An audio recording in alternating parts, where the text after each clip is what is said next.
നമസ്കാരം. ഇറാനെതിരെ തുടങ്ങിയ യുദ്ധം എങ്ങനെ അവസാനിപ്പിക്കും എന്നതിൽ അമേരിക്കക്ക് കൃത്യമായ ഉത്തരമില്ല. ഇറാനിലെ പുതിയ പരമോന്നത നേതാവിനെ തിരഞ്ഞെടുക്കുന്നതിൽ അമേരിക്കക്കും പങ്കാളിത്തം വേണമെന്ന് പ്രസിഡന്റ് ഡൊണാൾഡ് ട്രംപ് പറയുന്നു. സൈനിക സമ്മർദ്ദത്തിലൂടെ ഒരു ഭരണകൂടത്തിൻ്റെ സ്വഭാവം മാറ്റാൻ കഴിയുമെന്ന വെനസ്വേലൻ മോഡൽ തന്ത്രമാണ് ഇറാനിലും ട്രംപ് ലക്ഷ്യമിടുന്നത്. ഇറാൻ നിരുപാധികമായി കീഴടങ്ങണം എന്ന ട്രംപിൻ്റെ ആവശ്യം ഒരു സൈനിക വിജയത്തേക്കാൾ ഒരു രാഷ്ട്രീയ ഒത്തുതീർപ്പിനുള്ള ശ്രമമായാണ് വിലയിരുത്തപ്പെടുന്നത്. സ്വന്തം രാജ്യത്ത് തന്നെ ട്രംപിനെതിരെ വലിയ വിമർശനങ്ങൾ ഉയർന്നു വരുന്നു. വ്യോമപ്രതിരോധ സംവിധാനങ്ങൾ തകരുന്നതോടെ സാമ്പത്തികമായും അമേരിക്ക വലിയ തിരിച്ചടി നേരിടുകയാണ്. ആധുനിക സാങ്കേതികവിദ്യയുടെയും എഐയുടെയും സഹായത്തോടെ യുദ്ധത്തിൻ്റെ വേഗത വർദ്ധിച്ചിട്ടുണ്ട് എങ്കിലും ഇറാഖ് അധിനിവേശം പോലെ ഇറാൻ യുദ്ധവും ദീർഘകാലം നീണ്ടു നിൽക്കാനുള്ള സാധ്യതയും തള്ളിക്കളയാനാവില്ല. വിശദമായി നോക്കാം. വേൾഡ് വിത്തസിലേക്ക് സ്വാഗതം.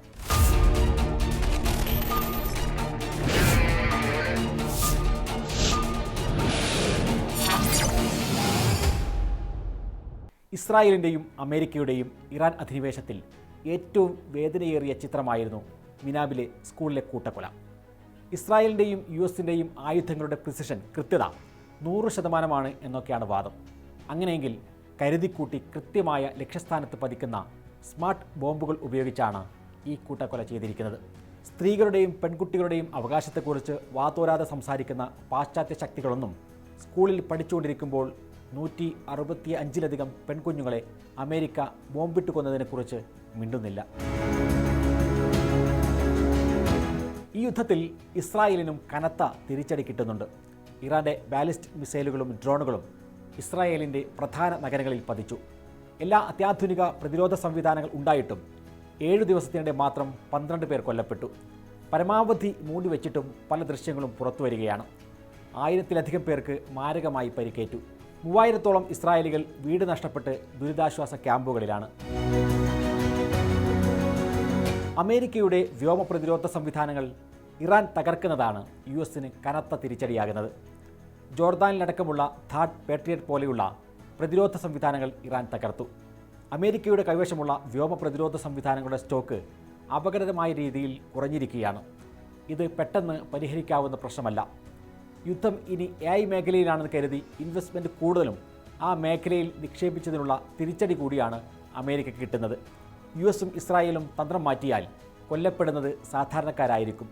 സിവിലിയൻ മേഖലകൾക്കുള്ള സംരക്ഷണം പിൻവലിച്ച് US തന്ത്രപ്രധാന പ്രതിരോധ സംവിധാനങ്ങളിലേക്ക് വ്യോമപ്രതിരോധം ക്രമീകരിക്കാം. ഇറാൻ യുദ്ധത്തിന് അന്താരാഷ്ട്ര പിന്തുണ ഉറപ്പാക്കുന്നതിൽ ഡൊണാൾഡ് ട്രംപ് നേരിടുന്നത് കനത്ത പരാജയമാണ്. ഇറാഖിലും അഫ്ഗാനിസ്ഥാനിലും അധിനിവേശം നടത്തുമ്പോൾ ഒപ്പം നിന്നിരുന്ന പലരും ഇപ്പോൾ അമേരിക്കയ്ക്കൊപ്പമില്ല. യുദ്ധത്തെ ഒരു വീഡിയോ ഗെയിം പോലെ ചിത്രീകരിക്കാനുള്ള ട്രംപിൻ്റെ നയം പാശ്ചാത്യ സഖ്യകക്ഷികളെപ്പോലും അകറ്റിയെന്ന് പറയാം. ഇത് ഇസ്രായേലിൻ്റെ തിരക്കഥയനുസരിച്ച് ഇസ്രായേലിനു വേണ്ടിയുള്ള യുദ്ധമാണെന്ന് ലോകമാകെ തിരിച്ചറിയുകയാണ്. ഇറാനിലെ ഭരണകൂടത്തെ അസ്ഥിരപ്പെടുത്താനായി കുർദിഷ് വിമത ഗ്രൂപ്പുകളെ ആയുധമണിയിക്കാനാണ് US നീക്കം. US ചാരസംഘടനയായ CIA ആണ് ഇതിനായി പണിയെടുക്കുന്നത്.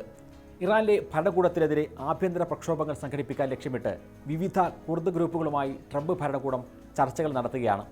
എന്നാൽ ഇറാഖി കുർദിസ്ഥാൻ കേന്ദ്രീകരിച്ച് സൈനിക നീക്കമുണ്ടായാൽ പ്രദേശം മുഴുവൻ തങ്ങളുടെ ലക്ഷ്യമായി തീരുമെന്ന് ഇറാൻ ഭീഷണി മുഴക്കുന്നു. ഇറാനിലെ ഭരണകൂടത്തെ അട്ടിമറിക്കുക എന്നത് US-ൻ്റെയും ഇസ്രായേലിൻ്റെയും കാലങ്ങളായുള്ള ആഗ്രഹമാണ്. 1979-ൽ ഷാ ഭരണകൂടത്തിനെതിരെ ആയത്തുള്ള ഖുമൈനിയുടെ നേതൃത്വത്തിൽ നടന്ന വിപ്ലവം അമേരിക്കക്കും ഇസ്രായേലിനും ചെറിയ നാണക്കേടൊന്നുമല്ല ഉണ്ടാക്കിയത്. തെഹ്റാനിലെ US എംബസി ഉപരോധിച്ച പ്രക്ഷോഭകർ US നയതന്ത്ര ഉദ്യോഗസ്ഥരെ ബന്ദികളാക്കി. അമേരിക്കയും ഇസ്രായേലും ചാരവൃത്തിയിലൂടെ സ്വന്തമാക്കിയിരുന്ന ഇറാനെക്കുറിച്ചുള്ള രേഖകളെല്ലാം അന്ന് പിടിച്ചെടുത്തു.